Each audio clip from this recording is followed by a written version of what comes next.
My name is VladimirCR, and welcome to a new series that I'm calling Shooting the Breeze with VladimirCR. This is essentially more or less going to be a weekly blog, or rather a weekly vlog. Just kind of keeping everybody up to date with what I'm doing at the channel, where I'm headed, any shout outs, recommendations and whatnot, and just any general achievements. I'm going to try and shout them out here, but today is actually a reasonably special episode of it, being the first episode. I'd like to more or less address a challenge that was challenged to me or posted to me by Becca from Becca's Relatable Life, my lovely wife. It is, I don't really know what you would call it. It's basically like a 10 questions about Christmas type of thing. You go through, you answer the 10 questions, and you make a vlog out of it. The goal of it is more or less to tag other people in and kind of to integrate community involvement into your videos. And first of all, I'm all about that. I think that those of us that are, small YouTubers or otherwise, less than popular, or at least not, we don't have 1 million followers that are trying to, some of us don't even have 1,000 followers, But, just, a thing to bring the small YouTubing community together. And it's very interesting to me. And I've been wanting to do something like that for a while. So without further ado, here are 10 questions about Christmas. Question number 1. Hello, Minion. That's not the question. I just had a cameo appearance by my kitty cat. Minion, say hello to the camera. Look at the camera. Hi guys, my name's Minion. Alright, buddy. Why is it always you that jumps in my lap? Where's Tiger at? Anyway, favorite Christmas cartoon. Now, there are a lot of them that I watch that I really like, but I think that if I had to call one to be my favorite, it would probably be the original How the Grinch Stole Christmas. And when I say the original, I mean the cartoon version that we're all familiar of. Minion, buddy, they don't want to see your butt, okay? Either jump down or face the camera, one or the other. Come on, Minion. Come on. Come on. There we go. Ow, claws. Time to trim your claws. Anyway, the How the Grinch Stole Christmas would probably be my favorite Christmas cartoon, followed by Rudolph the Red-Nosed Reindeer, meaning the old claymation Rudolph the Red-Nosed Reindeer with Burl Ives, as the narrator more or less, and they go to the Isle of Misfit Toys and whatnot. I think that one's a really good one too, but I like How the Grinch Stole Christmas better. It kind of gives us a very hard-hitting, or rather a very deep message. And that is that Christmas isn't about the gifts, and it's not about the food. It's about being with people that you care about. It's about being with people that you love, and just spreading joy around. In a world like we live in today, everyone could do with a little bit of extra joy. I mean, I know I could. But anyway, so that more or less answers that question. Question number 2 is, what do you like about Christmas? And I think that I more or less touched on this in the first question, when I said that Christmas kind of allows us to not necessarily forget about all the negativity in the world today with the news and, insert random negative thing here. It allows us to focus on more happy things, happier times and whatnot. And honestly, again, gifts and whatnot are secondary, and I really hope that people understand that. But it just allows us to focus on positivity and joy.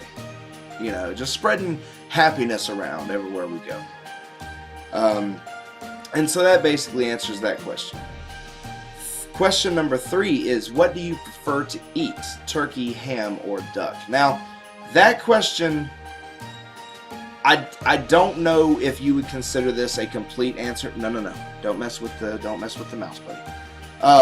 I don't know if you would consider this a complete answer to this question, because I've never actually had duck before. And I heard that it's really greasy, but I heard that it's really good too. But I've never had duck before, so I can't exactly say, oh, it's definitely duck, or whatever, because I don't know. But out of turkey or ham, I think my clear choice for me, hands down, is ham. A perfectly cured, smoked, lightly salted ham is just absolutely delicious at Christmas. You don't need any sauce to go with it. You don't need any special gravy to go with it. It just tastes good, in my opinion. Now, that might be due to my deep-seated love for bacon. and I'm sure that that's going to cost me my eventual PETA partnership, but sorry to say it, PETA, but animals taste good. Just saying, getting that out there. Don't get me wrong, I love animals, but I like the way they taste more. But anyway, alright, so ham is the clear answer to that question. Question number 4, what is your favorite Christmas song? Now, this one is an interesting one to me because I've always loved music.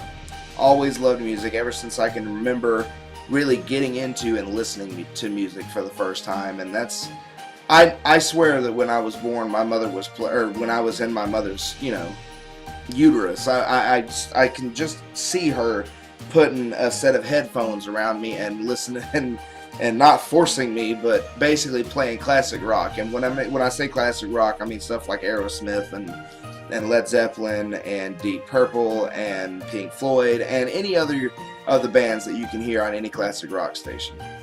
But Christmas songs specifically, but basically I said all that to say that I love music.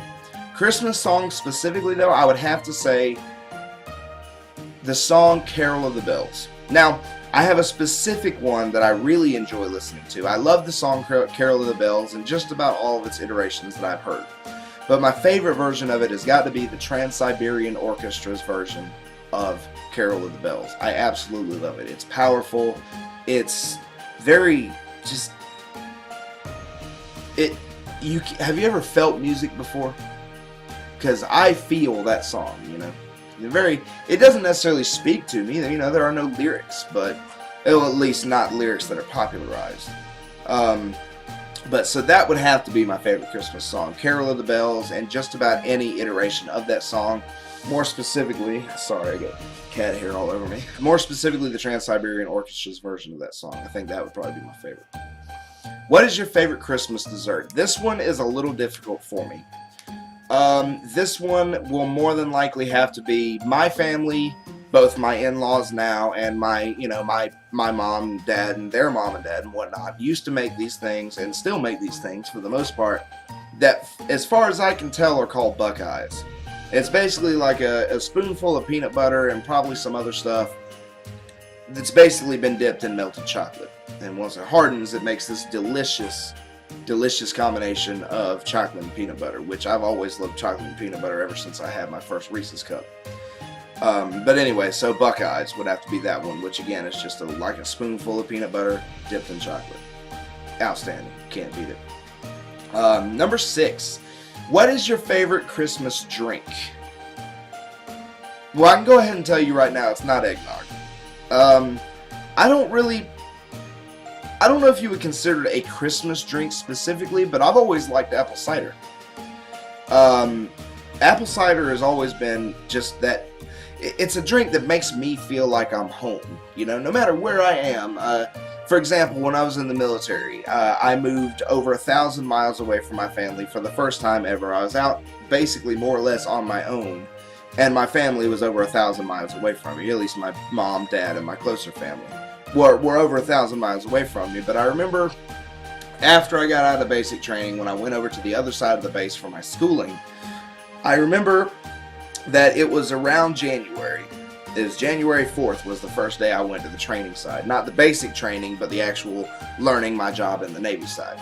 And I remember going to the exchange, or not the exchange, I was going to the, what we called the mess hall, which is basically the cafeteria, the lunchroom, whatever you want to call it. And they had apple cider more or less on tap. It was warm apple cider, not like blistering hot, because I can't stand blistering hot drinks. I don't like freezing cold drinks either, but like warm, just home, like it felt like and tasted like it felt and tasted like home to me. And so apple cider has always had a special place in my heart. So that would answer that question. Number 7, what do you remember most about Christmas as a kid? One of my favorite memories, or rather several of my favorite memories, are when my mom and dad used to take me. We lived in a small town, 0.6 miles square with 217 people in it. It was tiny. With the exception of my family, everybody knew everybody else. Like you couldn't sneeze without your neighbor knowing, basically. Except for, again, me and my family, my mom and dad and I lived probably a mile outside of town. They were away from the center of town for sure.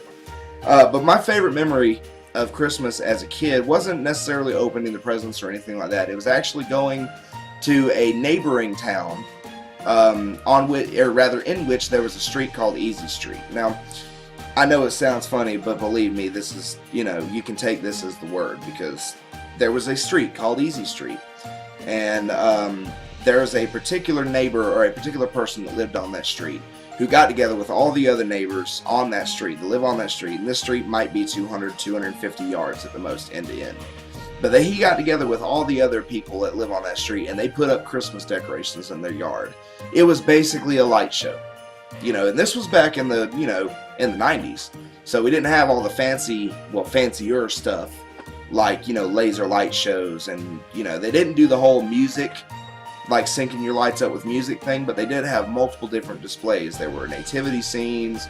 There were, Rudolph and Santa and Frosty the Snowman. I even saw a Grinch one a couple of times. And he would take donations from all the neighbors and the people that would come to see the lights in order to keep the lights burning, all night for whoever wanted to see them. So that would probably be my favorite memory, or what I remember most about Christmas as a kid, is going down Easy Street and seeing the lights. It was great. Question number 8. What do you look forward to at Christmas? Well, what do I look forward to at Christmas? Definitely not taking pictures. In my opinion, I know I do the video thing, and nowadays I have face cams on just about everything if I'm not streaming. I hate pictures. I don't have a good side, in my opinion. I do these because it's the best way I know to get my thoughts out there without a whole lot of heavy editing. But anyway, what I look forward to most at Christmas, and it's rare for the part of the country, the part of the U.S. that I live in. I live in the southeastern part of the country, but snow. I know that every year around Christmas there is the chance for snow, and I don't lay awake at night thinking to myself, oh, I can't wait if there's going to be snow. And luckily for me, I've actually moved a bit more north of where I used to live, and it gets colder here on average, and we've actually already had some very, very, very light flurries and some sleet here where I live now, about 2 hours north of where I used to live, my hometown. But anyway, and it's a little bit cooler. It stays cooler in the winter, and I get to see a lot of ice, but snow. I used to associate Christmas with snow because when I was a lot younger, my grandparents, my mom's mom and dad and my dad's mom and dad used to live up in Indiana, which is it's a hike north of here, like by a long shot, like 800 miles north of here. And they got snow every year, every Christmas. And we'd go up to see them every Christmas just about. And I just remember going out and playing in the snow and just having an absolute blast. I would come inside and my lips would be blue. I'd be shivering, not because I was underclothed, mind you, but just because I was laying down making snow angels and it's cold. But snow is one of the main things that I try to look forward to at Christmas, but I don't let myself get too disappointed if I don't see snow, because again, in the part of the country I live in, it's actually pretty rare. Like, let me put it to you this way, if there's a half an inch of snow on the ground where I live, people lose their minds. Schools shut down, businesses shut down. I actually had to drop something off at a business a while back when it was sleeting. No ice forming on the road, and as soon as it hit the road, it was melted. But they were closed due to inclement weather, which I just thought was absolutely hilarious, because when I was in Great Lakes, Illinois, which is way up north when I was in the military, I used to shovel 12-foot snowdrifts. Like, I'm not even kidding, 12-foot snowdrifts. Like, you would have to shovel snow just to walk outside of the building, which was done in shifts, of course, based on whoever's duty section was on duty that day. Pardon that, my phone decided to let me know that I had a message of some kind. But you would have to shovel snow just to leave the building. And so you would think that, oh, you got plenty of snow while you're up there. Then no, not really, no. Now, that was a bit extreme. I actually was up in Great Lakes, Illinois in 2011 to 12 when they had the big blizzard roll through. Or excuse me, I was up there from 2010 to 11 where they had the big blizzard roll through in 2011, which is where the 12-foot snowdrifts came through, which was a blast for the most part. I was out there shoveling it every once in a while, but anyway, so that's basically what I look forward to at Christmas. Sorry for dragging on. Question number 9, where do you go for Christmas? Kind of an open-ended question, in my opinion. I'm not criticizing it. There are a million different ways I can answer this question with only a slight amount of over-exaggeration. When I was younger and I was a kid, as I just said, I used to go up to Indiana, which again is a good hike north of here, to see my grandparents and whatnot every Christmas. But now, regrettably, my one remaining grandparent actually lives down here in the southeastern part of the country now. And so I can go see her whenever I want to. Unfortunately, I don't get the chance to as often as I'd like, but I understand why. Well, hopefully they understand why. You know, between work and doing this, I actually have very little free time. So, but I used to go to Indiana, but now basically I just go to my family's house. I go to my in-laws' house, Rebecca's mom and stepdad, and we might go visit her dad, you know, who lives a little bit north. Let's say that'd be northwest of where I live. Anyway, so I used to go to Indiana. Now I just go to my different various family members that are around this area. And finally, question number 10, what does Christmas mean to you? I kind of touched on this in question number 2 when I said that Christmas means joy and happiness to me. I am admittedly a little lazy when it comes to decorating and whatnot. Like, Becca almost had to drag me off the couch to get that decorated. So, but we knocked it out in about an hour or so. T-Rex obviously helped us. For those of you that haven't seen, by the way, we have a T-Rex roommate. He's actually out with Becca right now. But check out Becca's Relatable Life. Just go to youtube.com and search Becca's Relatable Life, and you will see some of the antics of our roommate Theodore Rexius. He is a funny guy, but he's a little uneducated when it comes to interacting with humans.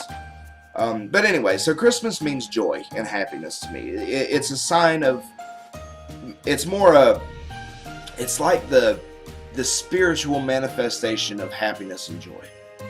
So spreading that joy and goodwill around to people is just, in today's world, we all need a little happiness every now and then.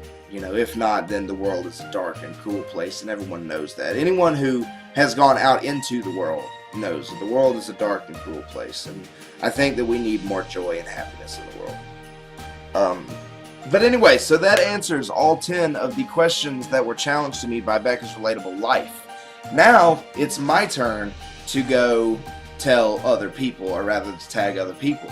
So, if you don't want to hear your name, you might want to turn off now. But if you do want to hear your name, then stick around, and even if you don't want to hear your name, it will be in the description, so you can't get out of it.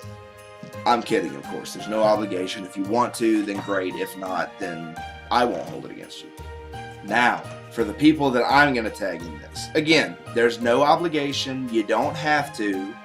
But I think it would be really neat to see what other people have to say on this subject. But I have 3 people that I want to tag for this, all of whom will be linked in the description of this video. Number 1 is my friend Exilia77. I will link his channel in the description. He is another video game vlogger, more or less, who live streams a lot of his content. He live streams all of it, as a matter of fact, if I'm not mistaken, and he does at least one a day, although lately I think he's been a little under the weather. So that's number 1. Number 2 is another friend of mine named Xenoq. That would be Xenoq. I will also link his name in the description. He is another person who does mainly video game stuff. That's my people, video gamers, just so we're clear, in case anyone was wondering about that. That's my people. So these 3 people are going to be mainly video game streamers, and honestly, I'm not expecting them to take me up on my challenge, but we'll see. Maybe I'll be pleasantly surprised. But anyway, so Exilia77 and Xenoq, both of which will be linked in my description. And then there's Mighty Pain Gaming. I was actually hanging out in one of his live streams a couple of days ago. He's a nice guy, and all of these guys are nice guys. I don't hang out with people who I don't like. Sorry, no offense. But if you fall into that category, no offense. And just because I don't hang out with you, don't think I don't like you. But anyway, so those are my 3 people: Exilia77, Mighty Pain Gaming, and Xenoq. All of whom will be linked in the description of this video. But for now, thank you guys so much for listening to me for the last, 15 or 20 minutes now about this little challenge that I've been challenged to. I certainly appreciate it for those that have made it this far. And make sure outside of this challenge to check those people's names in the description, including my wife, Becca, at Becca's Relatable Life. If you go to youtube.com and you search for Becca's Relatable Life, the picture of her site or the icon or what have you will be a T-Rex and her in the same picture. But without further ado, thank you so much, ladies and gentlemen, for tuning in. I appreciate it. Hopefully I'll catch you for the next episode of Shooting the Breeze with VladimirCR. And until then, I hope all is well and that everything works out the way you want it to. But I'll see you later. You guys have a good one. Thanks a lot.